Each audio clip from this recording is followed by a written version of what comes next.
following podcast is brought to you exclusively by the Rad Rob Radio Network. This is PBA champion Kyle Troop, and you're listening to Straight Up 5 with Johnny Petraglia Jr. As you know, JP Jr. used to be introduced as the sexiest man in bowling, and now the world. But he doesn't have the best hair in the world. I do. Sorry, bud, but you know the deal. Pick it out. Fear the fro, baby. Welcome to Straight Up 5 with Johnny Petraglia Jr. A hard-hitting, in-depth, cutting-edge look into the world of bowling. This podcast will not only cover all things bowling, but will also give you a raw look into real-life issues. You'll get unfettered access into the mind of one of the most gifted bowlers of this or any other generation.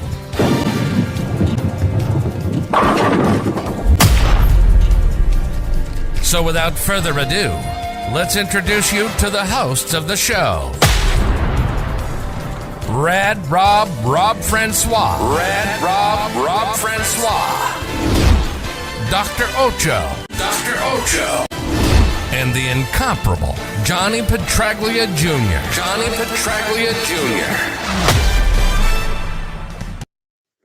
Hey guys, welcome back to Straight Up 5 with Johnny Petraglia Jr. I am your host, Rad Rob Francois. This is episode number 79. Hang on a second. Is he doing this again? Joining me is the second member of the team, who has the smallest member on the team. Live from his pool in South Ochoville, it is the one and only Dr. Ocho. 2 weeks in a row, you're into... Wait. Dude, I thought I had some neck fat. What's going on? I didn't shave today, Rob, so it's kind of a big deal, but give me a sec. You get on to JP and I'll figure this out. Okay. You do that. Your guns are backwards, too. What? It's very weird. Also joining us is the third member of the team. He is the man with the name on the marquee. He is number 07 in your program's number 1 in your hearts. The sexiest man in the world, Mr. Johnny Petraglia Jr. Good evening, JP. Whatever he's doing, I wish I was there with him. He looks like so much fun. You look better now. I don't know what you did, but is your camera or something? I don't know what you did. It's always a good time when Ocho's around. Why else are we doing the show? Because of Ocho, damn it. It is true. Good evening, Sherry. Good evening, Mark Feiner. Hello, Jeff Cox.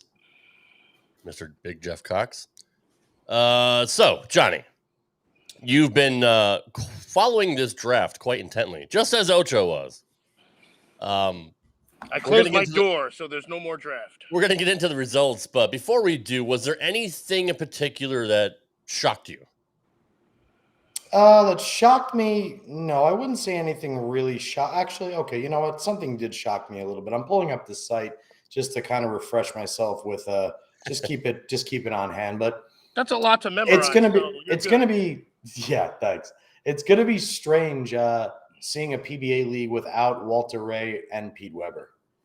I did kind of accept the fact that this was coming at some point. They're both getting up there in age now, and I called it, by the way. You did call it, and kudos to you on that one. So obviously, I did know that one of those guys wasn't going to be there from a little bit of a pre-insider info, but so did that bowler. So it's not like it came as any surprise that he wasn't saved, but I think it was kind of a surprise that he wasn't picked up by somebody else.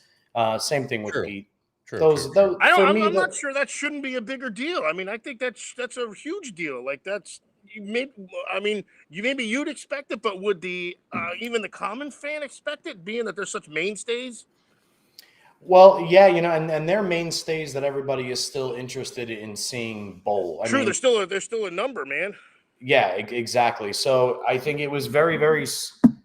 I think you hit the nail on the head there. But it just kind of, I guess, goes to show like age definitely does play a little bit here. Not even aside from the talent, because both Pete and Walter obviously possess the talent to keep competing at a high level, especially in a format like that where you don't have to throw many shots.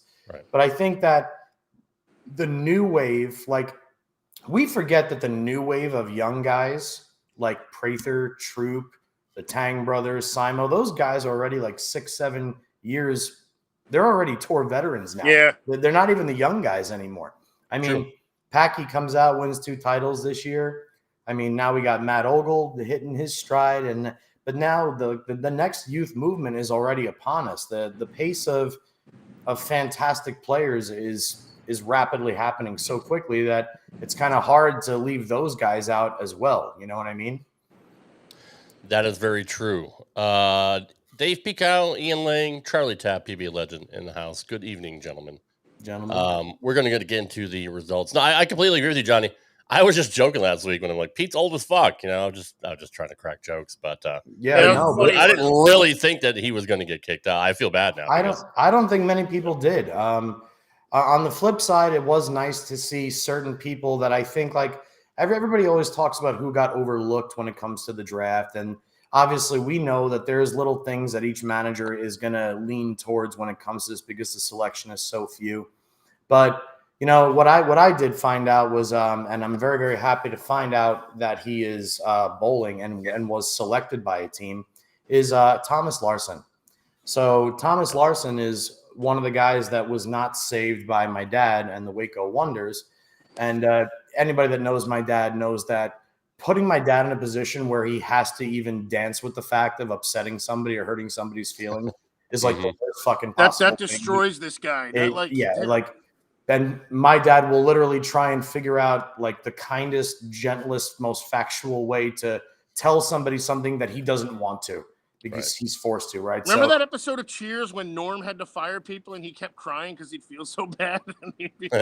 And they'd be I'll watch it tonight. Should. I was never a big Cheers guy. That's even though I like going where everybody knows my name. I'm a little bit younger than it. But no, I get it. That's literally right up your alley. You trust me, I would never steer you wrong. You know me. So, I see myself as Ted Danson in that show. You're Mayday Malone, man.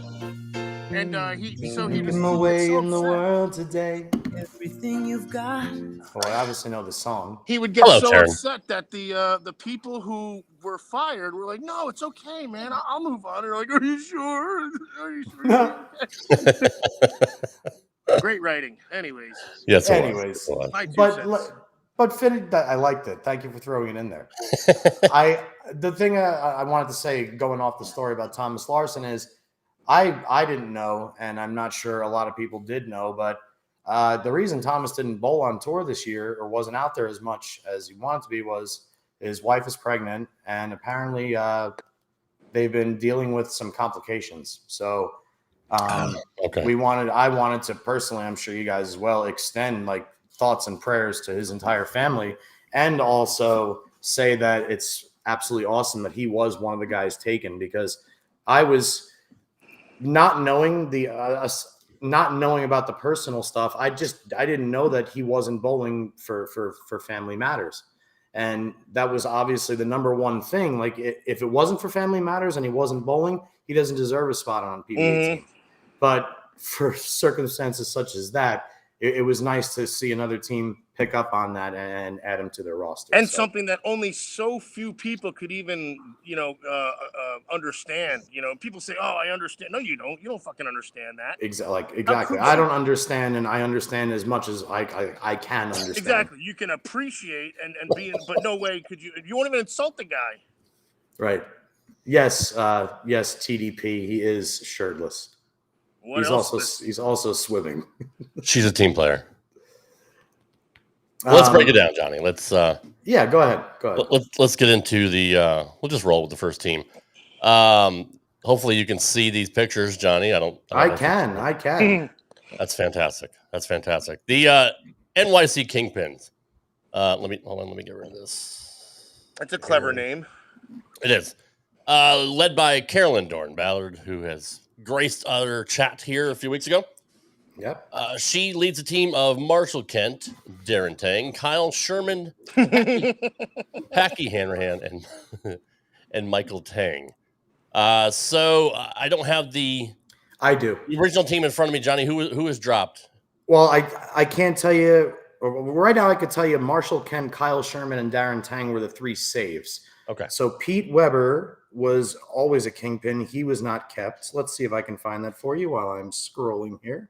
I'm sure I can. Scrolling. Wow, Them me and doggies rolling. me and Ocho are on point there. Yep. Actually, I was going with "Rolling" by Limp Bizkit. Keep scrolling. Yeah, that's too much scrolling. I don't want to waste all the time. Okay, But I'm just going to give you the two selections were Packy Hanrahan, who went first overall because the Kingpins selected first, and Michael Tang was the second addition to the team. So Marshall Kent, Darren Tang, and Kyle Sherman were the 3 saves. Remember, last year Kyle Sherman was replaced by Matt Sanders due to injury. Yep. So Kyle, rightfully so, earned his spot back there. How do you feel about this overall, team, Johnny? I was going to say, well, how do you feel about this team? Well, I think you can't. First off, it's a very, very, very young unit. This is a young, studded unit. Kyle Sherman coming off the show with the Masters. What a performance this year for him. His hip is feeling better. Marshall Kent, we obviously love and adore. He's one of the best talents the tour's ever seen.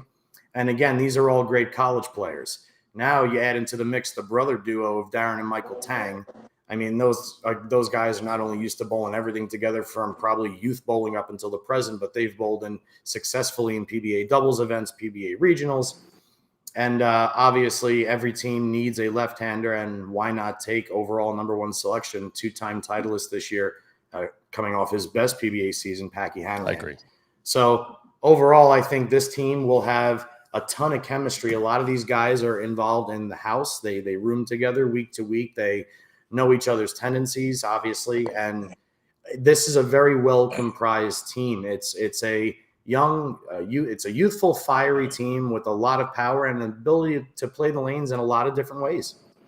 So and the Kingpins are always strong every single year, and with a manager like CDB, can't really go wrong JP, real with this quick, one. explain the advantage of, like you said, they're in the house bowling, so they know their tendencies, they know their game. It's almost like having another caddy right there with you. Like, that's got to be almost invaluable info.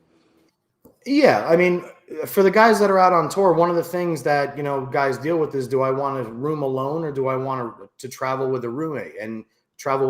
And anybody that's ever roomed with somebody, you can room with somebody here and there, but typically if you're going to room with somebody for more than a week or two, you want to be rooming with somebody you're comfortable rooming with. So every week there's a batch of like 8 to 10 guys that will Airbnb out a large house to stay in together. And that's like, it's almost like, I guess, the Lost Boys and Peter Pan. They are such a tight-knit unit. They understand each other so well, who does what at what times, who needs what spaces to do this. And whenever you have a relationship like that off of the lanes, it's usually a lot easier to offer constructive criticism on the without lanes. offending somebody. That's right. Exactly. Like Ocho, you and I we're weightlifters. If you constantly go to the gym at the same time and you see the same kid that's there trying to get to where you're at, and you can like see him going out of his way, he wants to give you a fist pump when you go by, because eventually you guys will form a relationship that one day you're in there, you'll go up to the kid and say, asshole, if you want your biceps to grow, you have to make sure that it's time under tension. Stop fucking shaking your shoulders. Stop whipping the weight from the ground up. And I get you. Right. It's a lot easier to say that to somebody you've formed some kind of a relationship with. Whereas if you just randomly walked up to some guy in the gym and said, asshole, if you ever want to grow, you can't do them like that. He'll say, who the fuck are you with your mask? Get away from me with that creepy mask. I'm calling the cops. Put your pants on.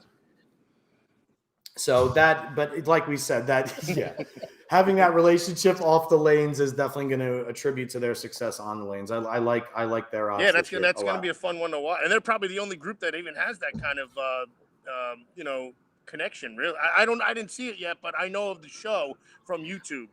You know what? I'm glad you said that, because honestly, I only really perused the team. I didn't really get into great detail about all of them, so I'm on the same page as you. I'm excited to go through this list as much as you are. Moving on to our second team. The Silver Lake Atom Splitters, led by Mark Baker. His team consists of the Iceman, Jesper Svensson, Tom Doherty, Chris Fye, Santu Tavananananananana, and Richie Teese. All right, so just for our viewers, now that I see the format here, when you see each team displayed, the top 3 names were the 3 saves for that team. There you go. The only one that there'll be an exception on is like we were unsure of last week. Once we get to the Dallas Strikers, it has been confirmed that the PBA site was updated incorrectly. They're coming for you, Ouch. Seriously. Who doesn't hit mute? What is he doing? The meatloaf. The only team that the top three won't be the originals is the Dallas Strikers because it's confirmed that Norm Duke is not bowling this year. Are there any more helicopters? Where's the meat? Apparently, it's circling the house. God, Jesus, That's hilarious. All right. Anyways, all right. So Santu obviously was undrafted, or he was in the pool to be drafted, so he was picked up by the Adam Splitters as well as Richie Teese. I don't know a lot about Richie Teese, Johnny. I don't remember if you talked about him last week, but for those of you that may not be familiar with him, like I am, what do you know about Richie Teese? Very traditional style, medium speed, medium revs, but a very, very good player, very, very good shot maker, and one hell of a team player. He's got a very good team presence on the lane. Three of these guys are from over the pond, Jesper being from Sweden, Richie's from England, and I believe Santu is also from Sweden. I may be wrong, and maybe Finland. And then you got a two-hander and a no-thumber from the good old USA right smack there in the middle with TD and Chris Vi. Looking at this group, I don't see this group being as nearly as comfortable with each other. Right, move the as graphic the so we can Kingpins. read the comments. I can't see anything. Come on. I'm putting them on I the mean, screen. we have the lineup, right? Or are we still? I'm sorry. Yeah, we do have the line. It's hard to see the comments on the side of the screen because it's And at Rob's least the front of them are superimposing covered. things so you can have your 1 inch of screen time. Where is he? Steph's comment is cute there too because that is true. It's Richie's the only one that has a thumb in the ball on this team, on the whole team. Lonely is the thumb when you're throwing in the ball. This is to me. Without sounding like a douche flute, this is not a team that I would pick to be in contention to win this year. And now these are all talented players. Santu coming off Rookie of the Year, Richie Teese, tour veteran now. He knows how to do it out there. Chris Vi, U.S. Open champion, Tom Daugherty World champion, and Jesper Svensson, TSC champion. This is obviously everybody on these lists. On these lists are going to be great players. This one is not on my top of the list thus far, because again, I look for chemistry and I look for relatability and I look for the ability to operate the lanes and break down the lanes together as a unit to best suit them for you as a whole in an event like this. So to me here, Richie Teese is going to run into trouble because every other righty on the lane will obviously be tearing up oil 10 times more than him, plus whatever team they're bowling. So I'm not really crazy about that one. Tom Daugherty, a little bit softer ball speed because of the one hand on the ball, thumbless. I think that all of those guys create a little bit of a traffic for one another because Chris Vi is a very soft two-hander. Santu hits the shit out of it as a two-hander, and Tom Daugherty's kind of like an above-average tweener cranker. And yes, we're all by himself on the other side. Obviously, he'll be fine, but I don't like them with each other. If that makes any sense to our viewers. No, it does. I think they are in agreement with you, Sherry and Steph, and the great one agrees. Yeah. But he does say that Jesper and Daugherty are a good one too. Yeah, they are. And Sherry, I can read yours. I think Richie was a high roller last season. Whatever the red and white and black team was last year, because I don't think the Atom Splitters were always this color. I think they were more of a teal. But yeah, he was definitely, I believe, a high roller last year. I kind of remember him doing that weird, like chest bump into the. Anyway, yeah, you're right. Third team, the LAX. Bolero. Rob, can you LAX. move the graphic over just maybe? No, Ocho, I cannot. It's not. Then move us. The whole chat can't. is gone. Nobody can see anything. Thanks to you. Ocho, can't do it, buddy. It's the way the restream is. Literally can't. It's okay. Can't change anything. I can see at least, like, I see Rich Kucharski just wrote something up. I mean, I'm putting him on the screen. If you guys don't see him on the screen. Yes, we'll make it work. We'll make it work. All right. It's not like comments are just rolling in every 30 seconds. Like, it's just. Anyway, we got Belmo, Buttriff, Stu Williams, Kevin McCune, and Thomas. They're going to win.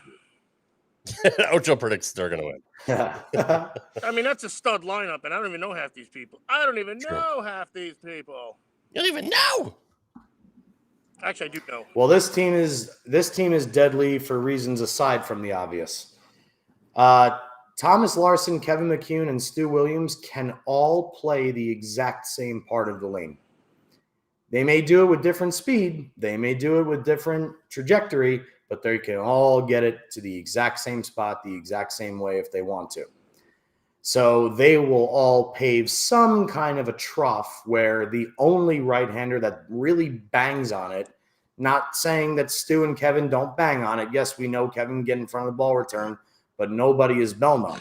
So if Belmo's playing the fourth arrow and those other three guys are playing somewhere around the track, and then Jacob gets to feed off of that line of Belmo and play with the purple ball where he typically likes to play, this is going to be a tough son of a bitch team to get past right So here. are they going to throw a little hold spot for Belmo basically by throwing in their area, in their track area? Is that what what your consensus is? They're going to create hold for Jason, and they're going to maximize bump for Jason. So he's going to have a forgiving area? Shit. Yes, I can almost see like Stu starting with a Roto Grip Gem, Kevin McCune with an Innovator Solid, and Thomas Larson with like a Katana Strike. And I could see them going somewhere like, I don't know, 13-7. And then Belmo just right out of the gate starts with like an Idle Cosmos playing the fourth arrow. I feel like that is a 100% an idea that could be in the heads. And even if Stu and Kevin tend to migrate somewhere between Larson and Belmo, the trough is still going to be so pronounced down lane that they're going to be a very workable team. This is a really, really good team right here. I do want to ask Stephanie why she thinks Larson is a weird pick. Well, real quick, I might even answer for her because if I had not mentioned what I mentioned earlier, he wasn't even there this year. And you got to remember, my dad's rationale for selecting Thomas 2 years ago was the fact that he won the Masters. So my dad felt that it was, or 2 years ago, my dad felt that it was strange to not take the Masters champion the year that they won it or not save him. But then again, due to unforeseen circumstances, he didn't bowl this year. So he was not even like, luckily he was even on the points list to be honored to have a selection. Right. But if she hadn't heard that, I'm totally in agreement with, if you don't know that prematurely, if you don't know that, then of course it's like, it's a sloppy pick. It's a little bit of a confusing pick, I should say. Right. Not knocking his talent in any way, shape, or form, but just going by the numbers and what was produced by the players this year, you know? Stephanie says he's a strong player, but his credentials aren't what the rest of his team is. She was surprised with that pick, just based off relevancy and his year. You know, it's almost like trying to fit someone under the cap when you're league, and you got to bring that freaking Jacob. And like we said earlier, I'll message Steph and tell her the reason why he wasn't out there, just because I don't want to bark up the tree again. But yeah, that's definitely an understandable statement. I mean, and for me, Jeff. I'm not. It was more of a joke for like why he's a weird pick. Well, we got to fit him under the cap. We know there's no cap. We know that it's just trying to create relevance there. Yeah. But hey, that's what my job is. Yeah, and Jeff, that ball seems to be one of the solids that everybody likes. Typically, when solids come out, the guys that throw it a little bit straighter or softer ball speeds are not really huge fans of it. It's usually the higher rev guys like your son. But that ball seems to be effective for pretty much everybody that drills it. So anybody searching for a new big ASIM solid, check out that Radical Innovator solid. Is word getting out that I'm in the pool? Because we've had less comments just the last 2 weeks, and I'm a little worried. Man. Well, they're probably they're probably just not writing because they're staring at it. Their screens are fogged up, clearly, because of how freaking bothered they is. I get it. Clearly. Men and women alike. Earlier, Art in the chat said that it's a popularity contest. That's all. And it unfortunately is a mix of a popularity contest. But the winners are the most popular too. So there's a kind of and a personal preference contest. And again, but then again, here's the thing is, and before we continue with the teams, it's also skewed because of the lack of selection possibilities. Like, for instance, when pro baseball players get selected, there's like a certain level of elite. There's like 700 something players in the major leagues, but there's an elite 100 players in baseball that everybody's really, really, really familiar with, the guys that are really sought after. But of the other 650, 625 guys that play in the major leagues, the pool that they are selected from is hundreds of thousands of players. So when we go into the MLB draft or we go into the NFL draft, it is always somewhat of a popularity contest. I mean, if you guys have never seen Draft Day, that's a perfect depiction of what popularity is. It's who has a deeper connection with the GM. Who does the GM like what they do on and off of the field of play and all this other shit and yada, yada, yada. So in bowling, the popularity, unfortunately, does come into play just like any other sport, but it's on such a smaller scale that it's more pronounced. And bowlers, being the blue collar, short of information people that we are as a whole, all we see is we say, oh, Justin Knowles got snubbed or this guy got snubbed. Yeah, Justin Knowles had the best season of his career. He's not a PBA champion, is he? Did Justin Knowles win this year? And I just said of his career doesn't mean of. Or did he just happen to have the best year of his life and somebody didn't pick him? Maybe they didn't pick Justin Knowles because in 5 months, the purple ball has even more rules on it. And quite frankly, nobody knew who Justin Knowles was 3 years ago on the PBA tour. So why are you going to sit there and tell me that he got snubbed because he had the best year of his life? His best year of his life wasn't as good as Packy Hanrahan's this year. So Packy was obviously the more deserving of the two, whether you think he got snubbed or not. Now you could look at it the other way. You can say, how could you not take a two-handed lefty on the top of his game that's young and hungry? I get that side of the coin too. But it's popularity and what's perceived as what's going to be most beneficial to the coaches and the people helping the coaches make the decisions of who they want to choose to be on that team. Moving on to the Chicago Breeze, led by Jason Couch, one of my favorite lefties of all time. His team consists of Dom Barrett, Tom Smallwood, that son of a bitch, Jake Peters, Kevin Williams, man, leave him alone, and Tomas Kako. What do you think about this team, Johnny? This team has Dom Barrett, in my eyes, is top 10 player all time. So big words, man. Big words. Yeah, he is. Okay, I'll say top 20, but even though I don't believe get him top started 10. on Brad Miller. Why would you put that up, Rob? That's the one comment you should have left glossed over. Ew, somebody picked Brad. Nah, we'll get to that in a little while. I'll save my spiel for that. For now, I got to put out the Smallwood flag because I love Tom and I'm happy to see him on the team. Rob, I'm sorry you don't like him because a TV network decided to make a shitty sitcom and choose him and then completely make it nothing like Tom or his life. So I apologize. Jake Peters is the best. That was perfect. Jake Peters is the best human being on the PBA tour. Never want anything but the best from Jake. He was a successful all-star at Wichita State. And congratulations to Jake on his performance at the League Bowler Championships. Going down next to line, Kevin Williams, probably one of the best teammates any team could ask for. He's bubbly, he's fun, he's electric, he plays to the crowd, and he never has a bad thing to say about anybody, despite all the crap that people have given him in the early stages of his career, but because he chooses to be different, fun, not give a shit what people say, and pursue any career that he chooses, including rap music. So kudos to Kevin Williams. And Tomas Kaika, to me, is like literally the epitome of watching paint dry. I know he's good. I know he had a great year. I appreciate his talent, but I can't stand, like, if you go back and watch Millie Ignizio throw a bowling ball back in the 70s, Millie Ignizio's ball went through the pins like somebody, like you would expect Millie Ignizio's ball to go through the pins. It looked like it was almost going through the pins in slow motion. And when I watched Tomas Kaika bowl, I literally, it takes almost 2 seconds for his ball to get off the pin deck once it hits the head pin. And it's very upsetting to me to watch him bowl, even though I think he's talented. So I'm going to give this team a 7.5 out of 10 because Jake, Dom, and Kevin are so strong. Smalls is always clean. He's always close to the hole. And Tomas, same thing. So I still think these guys are a 7.5 out of 10. Good team. I would put them ahead of the Atom Splitters, but I still got them way behind the Kingpins. Shout out to PBA 50 champion Troy Lint in the house. Apologize for being late. Don't ever apologize. Thank you for being here. You're Troy. a fucking champion. You don't ever apologize for anything except being fucking awesome. We are thankful that you're here as always.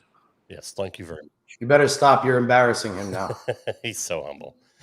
Moving on to our next team is the Motown Muscle, led by Del Ballard Jr. His team consists of E.J. Tackett, one of the greatest bowlers in the world right now, Anthony Simonson, right on the same level, Mitch Hoope, Sam Cooley, and Nathan Bauer. Their logo should be Oach with a Detroit Tigers cap on with a big double. Oh, I like it. That's true. That's good. That's a good idea. Marketing genius here. Viagra and vaginas. That was my first one. Legends and Ladies was the Viagra and the vaginas. I came up with it, and they didn't like it. Yes, and that is so right. So much money could have been made. Steph thinks this is one of the strongest teams in the league. Top two, maybe, but you're going to have to educate me a little bit, son. The top two people are probably going to carry it. So she's not wrong. All right. Here we go. Let's do this. No doubt. EJ and Simo, they make up the other two jewels of the triple crown of bowlers on the tour right now. I like Mitch Hoope as a bowler. That's all I got from Mitch Hoope. I like him as I've never spoken to him. He looks like a nice guy. He's very unassuming, very quiet, but he's seemingly nice, and he's a good bowler. Sam Cooley, I could watch Sam bowl all day. He is an absolute pleasure to watch bowl. Well, apparently skiers think he looks like a serial killer. So, yeah, I don't disagree with that. And then wasn't Cooley the nice Nathan, guy? Wasn't he the really? Or am I messing that up? CW, what up, buddy? Cooley's the one that's bald head, beard. Oh, I don't know. No, really, never mind. Wrong guy. Okay, God. Looks like me. He looks like me. Oh, and then you got Nathan Bohr, who had a couple of seriously good bowling performances this year. And I know Nathan's a tour veteran, has not made a lot of shows. Nathan was very much a surprise pick to me this year. I'm not surprised Hoope went. I'm certainly not surprised Cooley went. But I am certainly surprised that Nathan went after all this time. So I would like to believe that EJ and Anthony can carry Mitch and Nathan in a certain respect, that Sam Cooley could always hold his own. But again, for me, this team's a little messy. It's you have the highest rev-rated single-handed guy on tour. You have this one of the best two-handers on tour. Then you have a smooth stroking righty, a cranking righty, and a really, really smooth righty. Now remember, these guys are bowling on like old school SPL, HPL lane surface in Portland, Maine. And the thing that happens there is a lot of times the back ends get funky. So the straight guys actually hold up the big crank guys a lot more often in that building. So this one is, like I said, I'm not sold on this team. I like the team. I like the bowlers on it, but I'm not sold on this one. Still, so far to me, the number one team to look at so far that we've gone through is the Kingpins. Thomas Brodowski says, I'd like my grandkids to listen only if the cursing ends. I appreciate that, Tom. Let's go to the next team. I was trying to be nice. Moving on to I was nice. To the next team. The wonderful Waco Wonders, led by the man, Johnny Petraglia. His team consists of PB3, BJ Moore, fantastic name, Jason Sterner, Ryan Simonelli, and Frank Snodgrass. Okay, so Parker is one of the few old guys that doesn't get old. So I don't care if Parker's pushing 60 or whatever he is I now. seriously want to see an X-ray of his because I bet you like arthritis is impervious to him. Seriously, it's not right. Like, absolutely, yeah. He's just he's probably got the hip of a 24-year-old. He's an anomaly, and there's something I can make on this. I have the perfect analogy. He is the Chuck Norris of bowling. Yeah, it's real. Like even Walter Ray went through that period in his early 60s where his swing got a little bit further away from his body than normal. You could see his follow through was a little bit shorter. Nothing like that has happened to Parker. And honestly, it's all the knee Sherry, too, because Parker's knee is still at the same spot, man. That's the thing. Like that's how you can tell when they start, cooking the ball. Walter Ray, he bends forward, but his knee doesn't bend as much. And that's the difference, man. And the fact that he can get down like that still with it, it's insane. And we should do this one day. Superimpose one from like 89 and freaking 2020. Just for shits and giggles. You won't see much of a difference. That's for sure. And the only thing you'll see different in Parker's game is his follow through used to bend after he released it, and he used to like kind of bring it back now past he kind of his ear. straight arms it because he and now he kind of straight arms it. That's about it. But he brought back the stash, so there's points for that. Yeah. We'll go to Sherry's question here and go to the fourth bowler down in Ryan Simonelli. If I had to guess, Sherry, because I had nothing to do with my dad's selections, I will tell you that Ryan and I bowling together. He was my old PBA tour roommate. Ryan's first PBA contract on tour was with DV8. So DV8, one of the branches and brands of Brunswick, was released to the public in 2011. So Ryan was one of the first staffers to officially join. He had made telecasts with different equipment prior to that, like i.e. the World Series of Bowling when he made the show throwing the Storm Natural. He won the Earl Anthony Dublin Classic throwing a world beater from Columbia before it was a Brunswick brand. But Ryan and I, again, being big hook Northeast left-handers, and obviously Ryan being affiliated with a Brunswick brand, and there's always been the chemistry and like we've always said, the family orientedness of the brands of Brunswick. And Parker was always one of Ryan's idols and coaches and mentors, especially in his younger years on tour. So just having the Jersey connection, right? Yeah, and Ryan quit the tour and then missed the tour and came back and is trying his ass off to win again. And Ryan is just a fiery, awesome competitor. Yeah. So I've always liked him. He's a good kid. Plus his left arm is like 10 times the size of his right, which I just freaking love. I freaking love that. Stephanie is shocked that your dad let Walter Ray go. She would have put up her house. The good thing you didn't put your house up on that. Yeah, like we said at the top of the show, I was shocked about Walter the same way I was shocked that CDB let go of Pete. It was two very, very shocking people to imagine not being in the PBA League.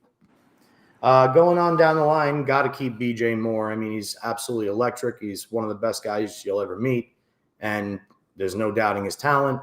Jason Sterner, I know we didn't see much of him on television this year, but looking at Jason's, not only his entire career, but looking at what Jason's done on tour in these last 3 or 4 years, he's really, really come into his own.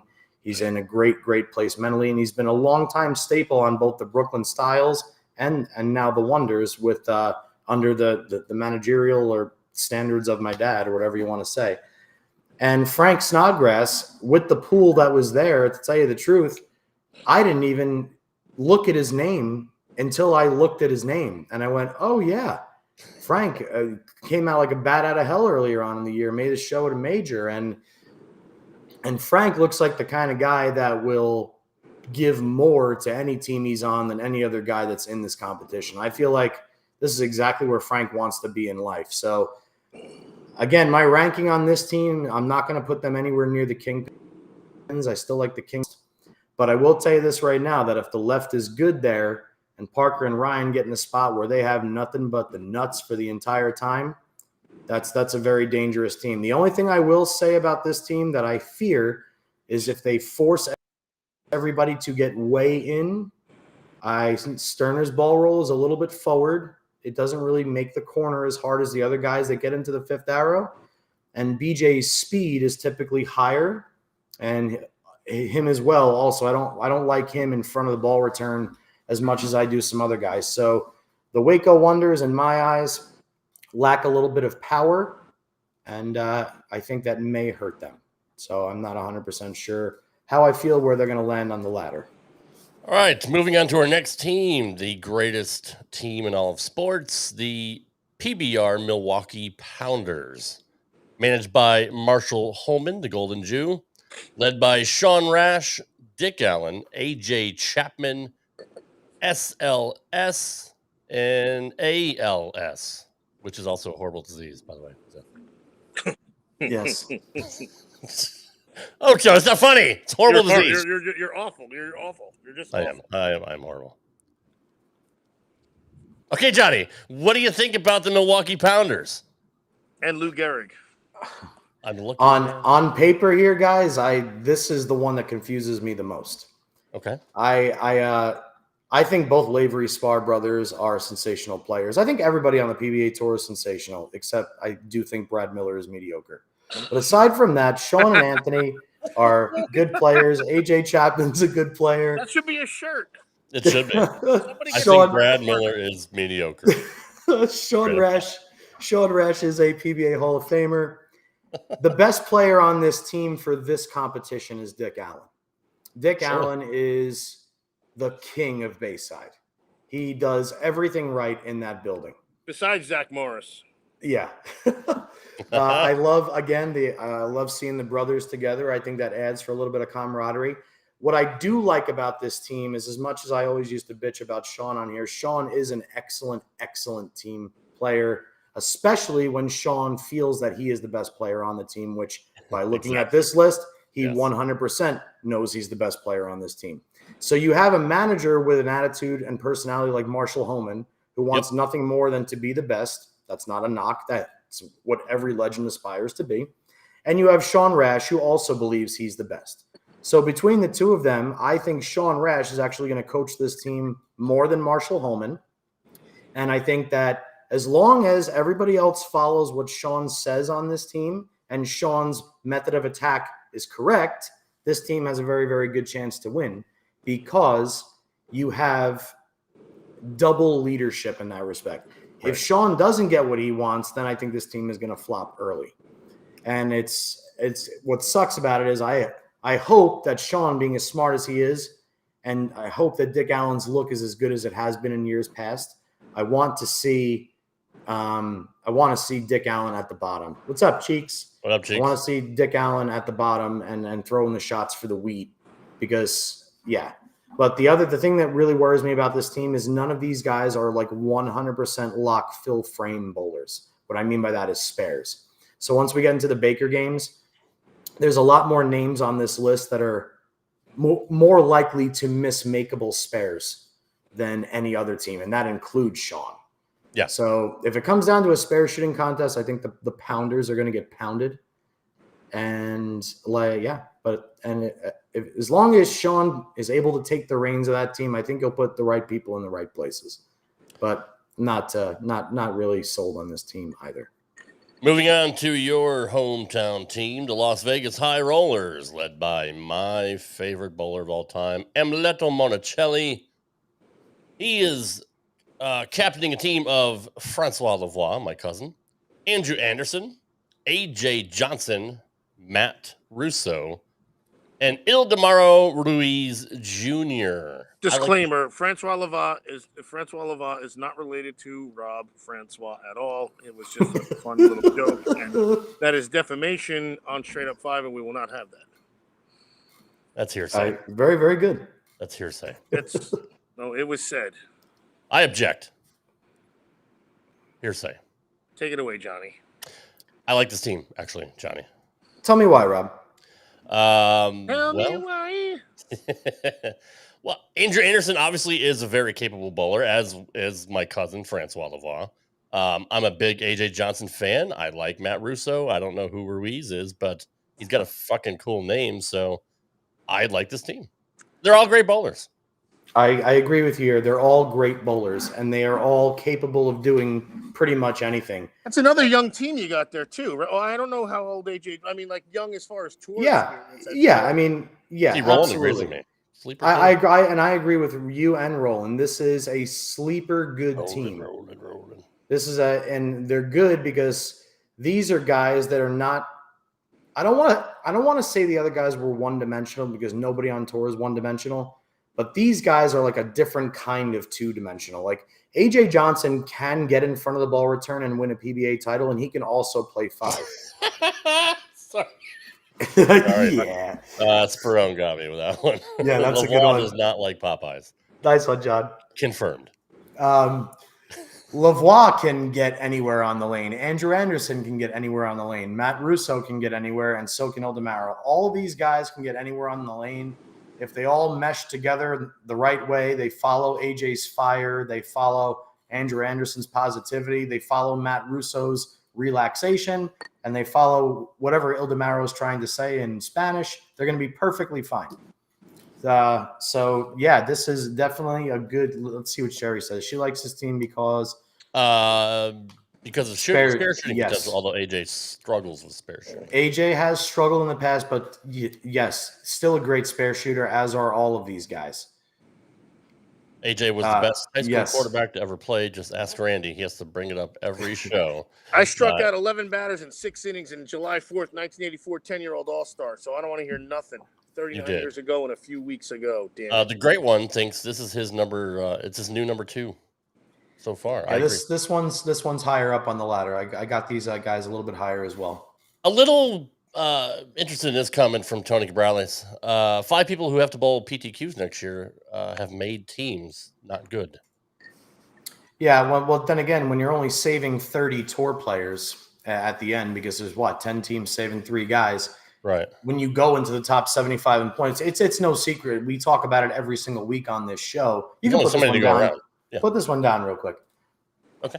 Sorry. You can. We go about this every single week. We're talking about the pinnacle of our sport, but the pinnacle of our sport is tiny.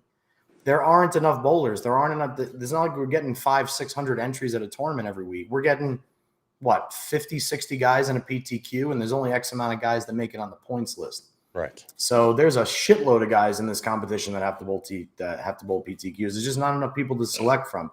But yeah, it is a shame it's like that. Okay, go ahead. What do you got next? Next we have the Dallas. Tony, I love Knowles too. And when we're done with this, I was not talking against Justin. I was making sure people understood why he got snubbed. But go check it back in the earlier part of the show. All right, the strike is. The strike is led by Norm Duke, Tommy Jones, Bill O'Neill, Matt Ogle, Sean Maldonado, and Chris Barnes. Can I say right off the top, this is a fairly old team. Okay. What do you No, like you on can't this? say it. Give me a 1 to 10 scale. I mean, they're all talented. Are good. Wait. 1 to 10 scale as far as old or good? I want your No. Seriously. on how good they are. 1 to 10. Oh, they're fantastic. But we were talking earlier about getting some of the fresh crop in there, and these guys aren't newbies anymore. This team is fairly old when you stack them up against the other teams in the league. That being said, there's nothing wrong with this team. I just don't know if they're going to be able to hold out. So that's just my opinion. Okay. When in Rome. I'll tell you what I do not like about this team. First, I don't like that they do not have a lefty. I think that if the right is shitty, you're adding one additional one. But what I do love about this team is all of these guys are master magicians on the lanes, and all of these guys look out for one another in a team environment. Tommy Jones has probably mentored more than half the successful pro bowlers for the last 20 years on tour. Bill O'Neill is one of the best talents the tour has ever seen, and he finished off 2023 strong. Matt Ogle, we don't have to say anything else. Now a first-time official singles champion on the tour, has certainly paid his dues out there. Plus, he completes the duo of two-handers with Sean Maldonado, who certainly knows how to win on tour. And then you have one of the legends of our sport and one of the best to ever do it in Chris Barnes on the bottom there. This team is so stacked with bowling knowledge, bowling talent, bowling shot execution, steady brains, steady heads. This team is so fucking deadly to me. I do not see them losing. Wow. That's a bold prediction. This is like the Shohei Ohtani of teams to me. This is the guy that can hit for power, hit for 40-plus homers, can strike out 10 guys in a 9-inning game, that can run for speed. This is the guy. This is the team that kind of has every single weapon other than the lefty. Other than lefty, yeah. So I like this is my new number one. Wow, new number one. I may be showing favoritism to my age because Tommy's a decade older than me. Bill O'Neill's 5 years older than me. Matt's my age. Sean's my age. And Barney, I grew up watching and wanting to emulate. So this is also like a childhood memories / college memories team for me.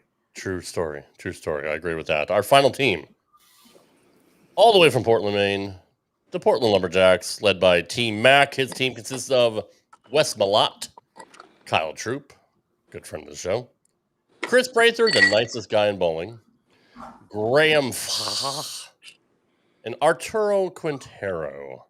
I like this team as well. I think this team is going to be super, super strong. Just look at just look at them all, really. I mean, they're very good.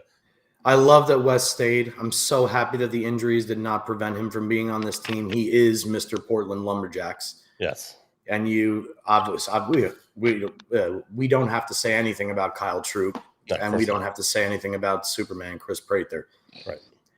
Personally, I think Graham Fah is one of the most underrated lefties to ever bowl. I think he is absolutely sensational. And like we depicted in last week's show or talked about last week's show, it turns out that Arturo did move to Portland, Maine. Oh, good for him. So he's been living there, and we kind of had a feeling he was going to be incorporated somehow, some way, and somewhere. And I think it would have been – this, again, goes back to the popularity contest that Art was talking about earlier. It would have been kind of shitty to have the only PBA pro that lives in Portland, Maine, not be on a team. So it would have been pretty shitty to leave Arturo off that list. Plus, he's had phenomenal performances in past PBA leagues. And he's a hard worker. So, again, this team is a little bit all over the map in the way they are on the lanes. Wes is kind of subdued. Kyle's a showman. Prather's a quiet assassin. Graham is as silent as they come.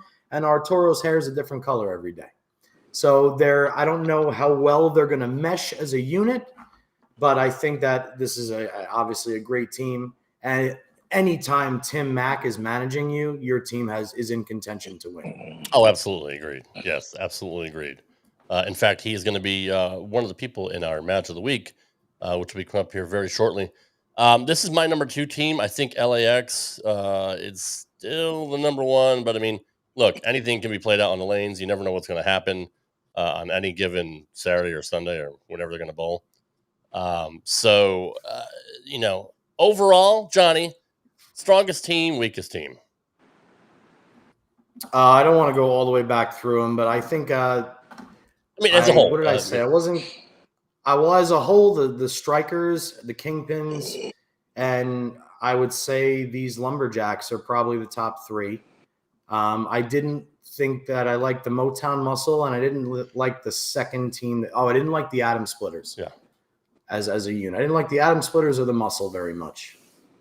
But and then I kind of like the other teams, like the Rollers, the Wonders. They're kind of floating in the middle for me. Moving on to in fact, we had 2 weeks dedicated to the league. I mean, this is how cool of a concept it is. It's a very interesting and fun thing to watch. Steph, I forgot that one. Yes. And LAX are very, very strong. But it's a fun thing to watch. I'm looking forward to it. It starts in September, if I'm not. Yeah, late September, like September 23rd or whatever. Somewhere around there, along those lines. Real quick, moving on to the PBA50, they announced that they're going to have the World Series of Bowling, which has been taking place since July 16th. We talked about Chris Barnes earlier. He actually shot 300 to lead qualifying at the Ballard Championship. This is a cool thing that the PBA did. We know they did it for the women as well, but to include the PBA 50 this year is a really, really cool thing. Belmo loved it. A lot of your top pros loved it as well. It just gives the senior league, another shot at a major. So Absolutely. I really do like it. What have you noticed so far, Johnny, from what you've seen? At the Senior Worlds? That they're it's nice to see that on each pattern, it's not the same guys every week. They seem to really you see a different batch of players, different batches of balls. And other than that, to tell you the truth, I've been kind of like not watching this week. I had a tournament of my own out here that I competed in for 3 consecutive days and getting shit situated around the house. I really haven't been watching, but I'll be sure to hop on tomorrow. And I like the patterns too, or I like the names of the tournaments as well. We got the Ballard Championship, we got the Monticelli Championship, obviously the Petraglia Championship. Some of the greatest bowlers of all time. The patterns are cool, they're different, and you got some of the top bowlers in the world on the PBA 50, including our own Troy Lint, who's bowling very well despite his freaking knee problem. Poor guy, man. I'm telling you, it's. I don't know how long it's going to hamper him. But hi, Mom. Rob, she wants you to know tomorrow's the Amleto shot. Thank you, Mom. I appreciate that. I have. Unfortunately, I haven't been watching either. I've been slammed at work, but I'm going to get on Bowl TV and make sure. I think partially didn't watch it because I knew we were going to have to talk about the draft, and then after we found were you able to piece together a little something? Yes, I do have the match of the week. So we have a really, really great match of the week this year. It came from what's the word here? I was floating above the clouds slightly last night, and I decided that I wanted to watch some old school World Team Challenge. And sure enough, I type in World Team Challenge, and the first show that comes on, when I tell you guys, 3 of these 3 teams, I can't wait. I hope you haven't seen it before. I hope this is your first time seeing it. This is just the best. This is definitely going to be fun. This is at Country Club Lanes in Baltimore, Maryland, Danny Wiseman's home bowling center.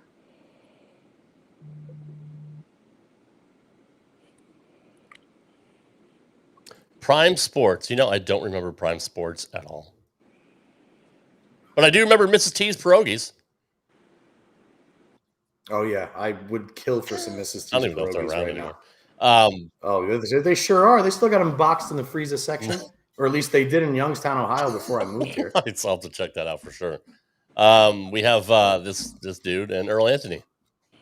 Yeah, Jay Randolph. Sorry, Randolph the Red Nose. Criminy. So this is 1994, 95. It says 94, 95. Based off the balls being thrown in the show, it's probably late 1994, heading into early 1995. All right, so what do you know about this guy, Johnny? So there was the gang in the Northeast Connecticut bowling area, and every time you said one of these names, there was always other names affiliated with it. So Mike Lickstein was always associated with Chris Viali, Chris Soule, Chris Rebstock. Yep. Norm Ginsburg. There was just this batch from New England of just sensational, awesome bowlers. And I always just remember Litch always screaming Soul by his last name and asking him to get him a soda mop hoss or Soul soda mop, Soul something this. Yeah. And the first time I ever saw Soul throw a bowling ball, my old roommate Dave O'Sullivan would say to me, I know this guy looks a little bit funky, but this guy's a hell of a bowler. And the first time I ever saw him bowl was where Chris Forey's pro shop is at Nutmeg Bowl in Fairfield. And so this is Chris Soule, one of the best amateurs of the time. He was deadly. Is he throwing a 4th green quantum? Does that look like? No, they're bowling for the Columbia Cuda Seas. So they're wearing the World Team Challenge shirts. My guess is he's throwing a Columbia Power Torque. I don't think it's a Jade Piranha C. I think that would have been a little bit later. But I'm pretty sure that this is a Power Torque for all of our viewers. I will be able to get most of these bowling balls throughout this little skit that Rob so graciously put together here for you guys. A lefty that can crank it. Yeah, and he hit it pretty good. And of course, JD pops in as we start the world What up, team. JD? Any bowling fanatic knows who this guy is. Here's a very young version of former PBA Rookie of the Year Brad Angelo. What's he about? Like, and again, this 23 is only the first match. Yeah. Wait, we're Well, gonna gloss over Stephanie's comment that she was just being born. Like, that's really a dig at us. That's not nice. That's fair. No, I mean, she's right. I don't have a wrinkle, Stephanie. Look at me, damn it. Johnny, can you guess this ball? It's blue or purple. I can't tell it. I forgot what team this is. The Silver Dollar Classic. If I see, then I actually don't know what that is. I guess it could be. It could also be a power torque. Again, there weren't a lot of selections. Missed the headpin left. Go. Oh. Yeah, that was. There was a lot of. There wasn't a lot of different back then. But yeah, it's True story. I just always enjoy watching. So here is good old Chris Hayden. I've always teased him on this show saying, who would you rather watch, Jason Couch or Chris Hayden? But not knocking Chris Hayden. Obviously, was a great World Team Challenge competitor, former PBA champion. That's pretty and I'm funny, actually. pretty sure he's throwing a Jade Piranha C, which that ball was spectacular. I never got to throw it, but it was amazing. What a smooth move. Like a little John Gant kind of thing. Ron Yeah, Gant. and I like his style. Please don't ever compare Chris Hayden to John Gant ever again. Ron Gant, I said. Oh, okay. I love Ron. No, I Gant. did say John at first because I do I have the right guy? He's a lefty. Anybody in the chat that John Gant's a lefty, but he hit the shit out of it. This is the only guy on this show that I don't think I knew. And they don't either because they don't have his name up on the screen. But I do know that is a blue Omega, and this guy throws it great. And that's the ball I just gave to George Gohagen. And you guys got to remember, for anybody that's not familiar with the World Team Challenge, go watch them. They made them. They were short. They were ugly. They were just really, really dirty, awful patterns to bowl on. Typically, the qualifying average collectively for the team would be less than 210. And then in the Baker match play matches where they would bowl 9 matches, the typical Baker average was sub 205. So the aforementioned Tim Mack that we spoke about earlier. Yeah. So here's good old young Tim Mack. Unfortunately, he didn't strike very much on this show. So but just looking at highlights of old school Tim Mack, there is. From what you're saying, nobody struck too much apparently. With the way and to give you an idea, the guys you're watching here are the best bowlers that were around back then. This guy, Dave Gwindon, that's getting back up. Anybody that's ever seen Dave Gwindon bowl will obviously pop in the chat and tell you how good Dave Gwindon was. Yeah. I never got the pleasure of watching this guy in person. I only got to watch him on these shows. But if you're a bowling fan and you're watching this, you're like, this is the best like Brunswick has to offer. Like these guys suck. I think it was like 180 to 160. Well, it's not Brunswick. It's that Brunswick titled the whole event. These guys were bowlers. Okay, I got it. It was called the Brunswick World Team Challenge.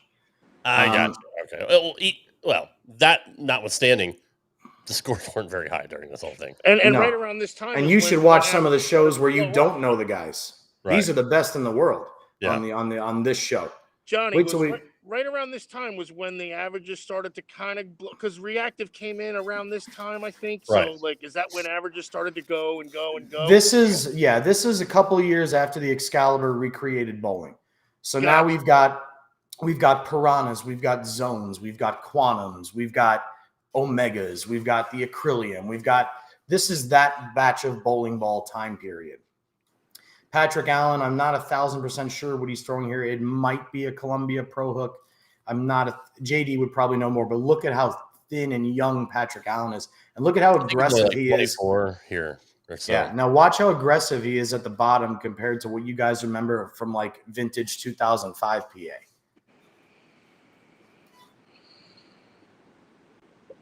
Mouth always open still to this guy. Yeah. Yep. He covered a lot of boards there. Obviously, everybody knows this guy. This guy, yes. Imagine being Doug Kent and not being Anchor. And not being bald. At like 22 Come on, years old. Rob. Come on. He's my age back then. He's not your age back then. He was. Well, Dougie Fresh is only in his mid-50s now, right? So yeah, I don't know how old he is. I was like, well, this is 30 years ago. So I think he can't be much older than 28, 29 here. Yeah, no, if he's even his late 50s at this point. Chuck Pisano. Yeah, who remembers this PBA Hall of Fame sports writer. By the way, what great form about Doug Kent. Like he's like a modern David Ozio almost, even though he wasn't modern. But like, you know what I mean? Like just so simple. Like you're 100%, dude. Squared up and like just nothing, no extra parts moving. The greatest hair in bowling at the time. The greatest hair ever in bowling, Mr. Chris. I used to bowl this guy a lot. Him and That is definitely got to be a gold quake from Columbia. I'm laughing at what Steph said because Doug does look younger now than he did then. I always talk about this. Always. Even Brad Angelo looks younger now than he does on this show. And confirm that is a gold quake for sure. Gold quake. Good job, guys. But man, watch him rip through this for those of you not seeing Chris bowl.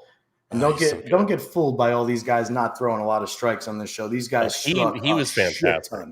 He was fantastic. That's right, Rob. You definitely know all these guys.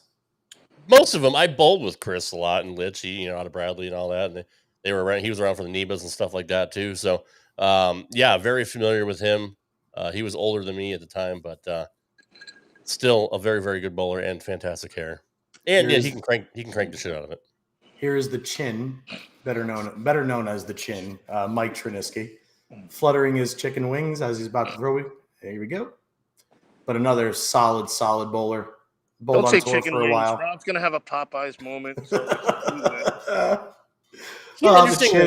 He just kind of like floated it out there. He kind of just floats it a little. Yeah, he's always kind of been like that. Kind of, yeah, for sure. That's how you stay in play, though, too, man. I mean, this is the new start of when all the the ball started doing all the work and the big red wiffle bat came out. Oh, here we go, food advertising. Mrs. T's, please.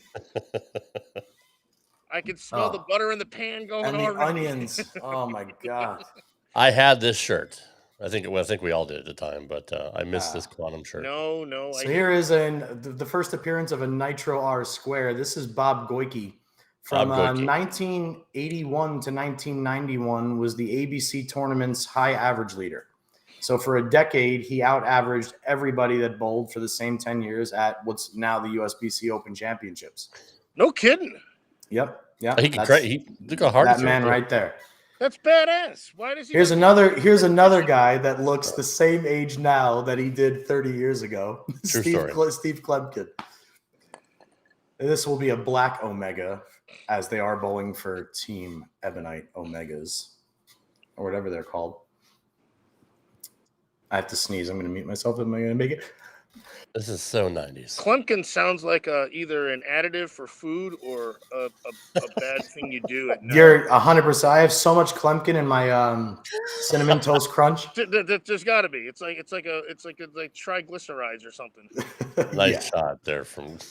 Don't put Clumpkin in your. And here's my old boss and good friend, 6'5", 260-pound monster, Johnny Gaines. I'm already rooting for him. When you look that big on television, you are fucking huge, man. He should throw overhand. Steph's making me laugh because everybody I see looks younger now, except maybe this guy. Chris Barnes, yes. A very handsome Chris Barnes. His hair's a little different. Yeah, well, he had the best mullet at that time.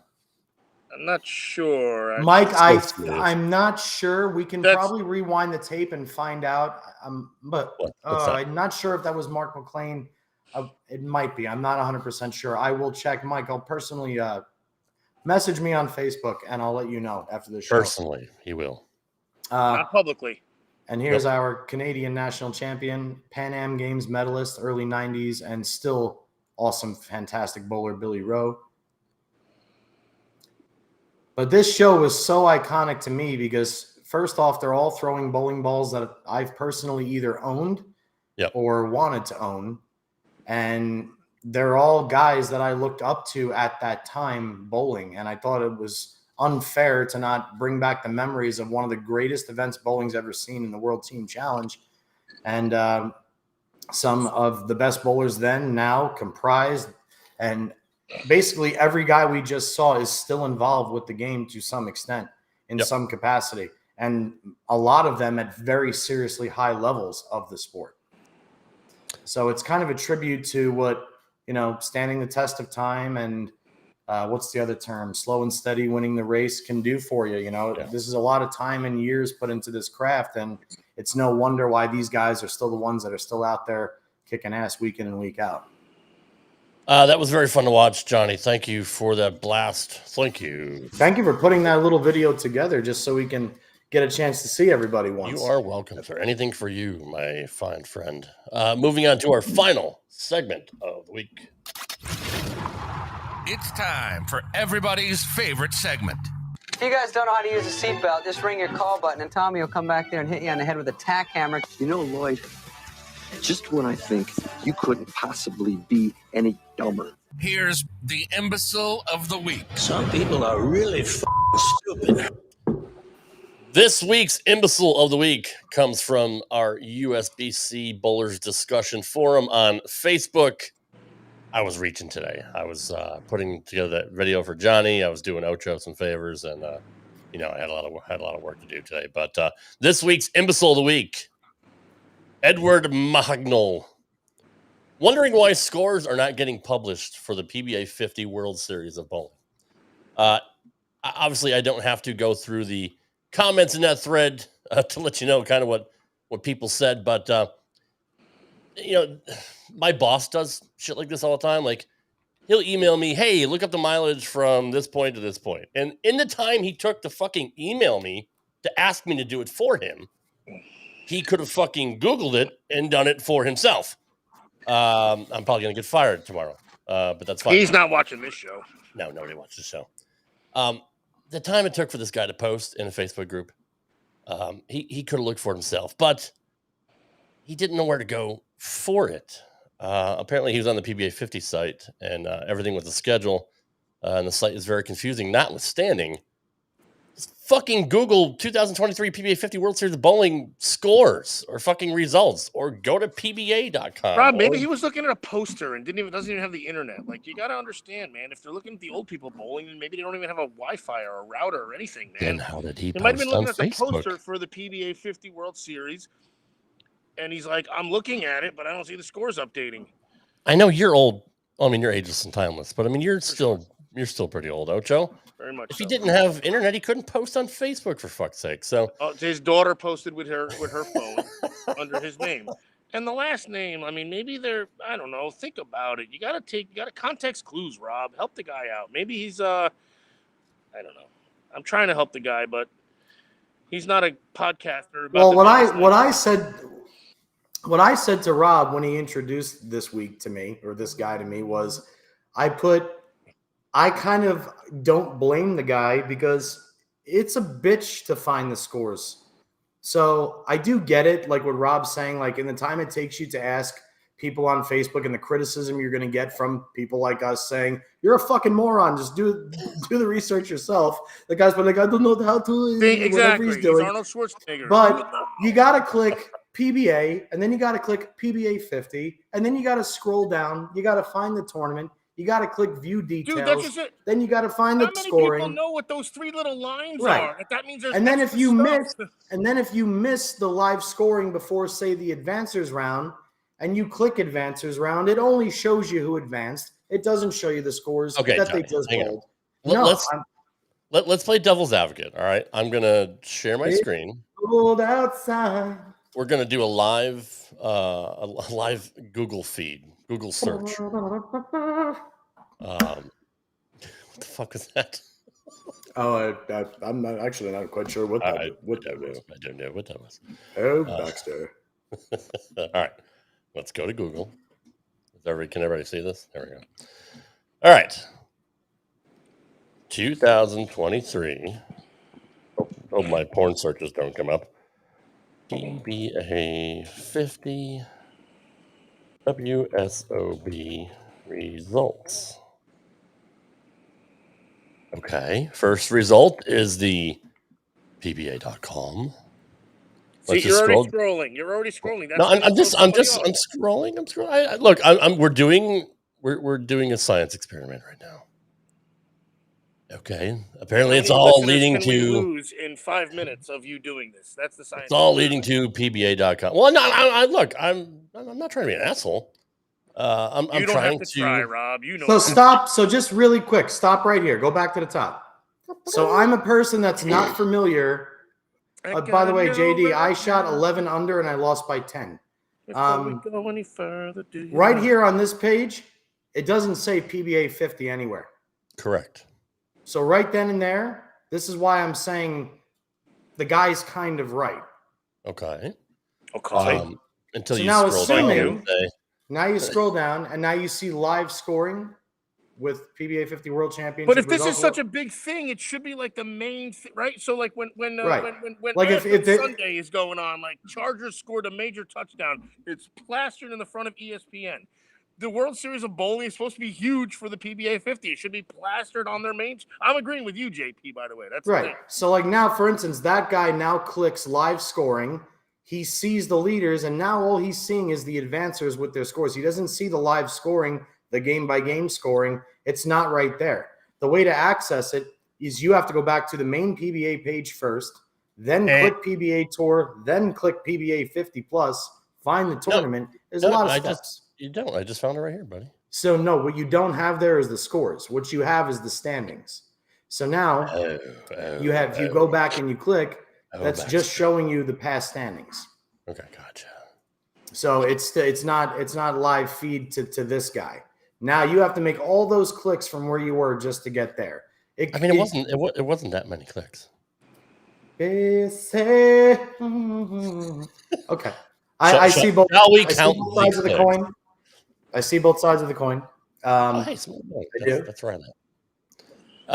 Look. Thank God. Don't go back anymore. God knows what's before that. You don't want to know. You don't want to know. I think I already know. It's fine. Animallove.com is on his homepage. All right, so maybe I don't know. I mean, I get it. Maybe Edward was not very technically savvy, like Dr. Ocho. Figure it out for yourself. It's not rocket science. You don't have to ask people on social media unless you're just really fucking bored. Like if I get it. When somebody goes, does anybody know the best way to cook chicken on the grill? ? And go. And they write shit like that. Dude, if you're telling me and go on how to cook chicken, you deserve to get flamed. That's too much. True I will story. deliberately tell you how to cook it incorrectly because I want you to fail. Like you can just type in chicken recipe and figure out how to. You could cook. Yeah. You could cook First, fucking foie gras start if you fire want. in All you got to do is Google it. Yeah. So start fire. I get living it. Room. Second, leave living room. Exactly. Voila, chicken is cooked. Yeah. Oh, by the way, comment of the night. Taryn pointed out. Suzanne told JD eat a dick. So that's that's the comment of the night. That's my B. Very nice. Okay. Do we have anything else here? No, it's going to be an eat exciting. A dick is a good closing argument there. Yeah, it's going to be a good PBA League year, and yeah, I'm about to eat dog. I thought you were saying about the eat a dick. I was just going to lose. Yeah, no. Eat some dick. It's shaped like it, but you know, Cock all meat the best foods are. Yes, absolutely right. Oh, Joe, anything to say as you wrap it up from your pool? Are you getting the little fucking pretty fingers yet, or what's going on? Eat a dick, Rob. Eat a dick. Thank you. Eat a dick. Your life is spinning out of control. Okay, on that note, everybody, good night, everybody. Thank you, everybody, for joining us tonight. At Rob Gaming, at the DR Ocho, or at DR Ocho, at JPJR07. Don't worry, we never answer. Don't bother. And we don't tweet. We love you all. Well, I mean, that's love you. That's pro, but we love the rest of you. Good night, everybody. Thank you for joining us. See you next week. Oh, actually, no. Hold on. Let's programming update. Brad Miller's mediocre. Programming alert. I'm going on vacation next week. I'm going to Florida. I forgot. Again. Oh, lovely. Vacation like a week ago? Johnny, do I need to slide in your DMs and show you how to use this thing here? That would be lovely. Okay, we'll do that. Maybe. Okay. So I won't be here next week. I guess I'll have to find a celebrity guest to bring in. Good show. It's going to be me, Ocho, and somebody special next week. I mean, you're gonna need to fill my shoes. Fill your void. We need somebody that's So coherent, basically, get ready, a bowl of willing, gravy and pour awesome. them in shoes and Love have of them chicken, go. wears size 14 shoes. You know what they say about that. We just need gravy. We could Yeah. fill those shoes. Big socks. Huge socks. So I will not be here, but I'm sure Johnny and Ocho will flip a coin to see who's going to host. Are you driving or flying? Driving to Florida. Nice. That's not Going bad. to see Taryn, actually. So Good. Enjoy yourself. yes. All right, guys. There. Until then, I'll see you guys in a couple of weeks. But Johnny and Ocho will be back here right next. Fuck. See, I'm already on vacation. I'm already checked out. Week. Thanks See for you next stopping week. by, San Diego. Thank you. Goodbye.